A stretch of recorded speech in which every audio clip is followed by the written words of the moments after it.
2026ခုနှစ်ဧပြီလ16ရက်နေ့စနေသားသမီးများအတွက်တနေ့တာဟောစတန်ဖြစ်ပါတယ်စနေသားသမီးများအတွက်ဒီနေ့မှာအလုံးမှာစိတ်ညစ်စရာစိတ်ရှုပ်စရာစိတ်တွေတအားမွန်းချက်စရာများနဲ့ကြုံရတဲ့ဝေရေးကြီးကိစ္စနေရာထိုင်ခင်းများနဲ့ပတ်သက်ပြီးတော့လည်းဒီနေ့မှာစိတ်ရှည်တီးခဏကပို့ပြီးတော့အဆင်ပြေတယ်နော်မြေကိစ္စအမွေကိစ္စဖုံးအထက်ဒီဖနက်လျှက်စနဲ့ပတ်သက်ဆက်နွယ်တဲ့ကိစ္စရက်တွေမှာတော့အဆင်ပြေတာမျိုးတွေအောင်မြင်တာမျိုးတွေဖြစ်မယ်နော်အချစ်ရေးမှာလည်းအထင်အမြင်လွဲမဆရာများနဲ့ကြုံရတဲ့အိမ်တော်ရေးမှာတော့ဒီနေ့မှာမိခင်နဲ့ပတ်သက်ပြီးတော့ဝမ်းသာစရာစိတ်ချမ်းသာစရာအကူအညီကထောက်ပံ့ကောင်းနေရရှိတဲ့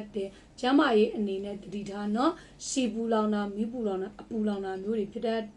အကျိုးပေးတဲ့ကဏ္ဍကနှစ်နဲ့လေးဖြစ်ပြီးတော့အကျိုးပေးတဲ့အရောင်မှာအနီရောင်ပဲဖြစ်ပါတယ်ရရအနေနဲ့မိမိအိမ်ရှိပြားမှာအုံးယို9ခုကလူပေးရမှာဖြစ်ပါတယ်ရှင်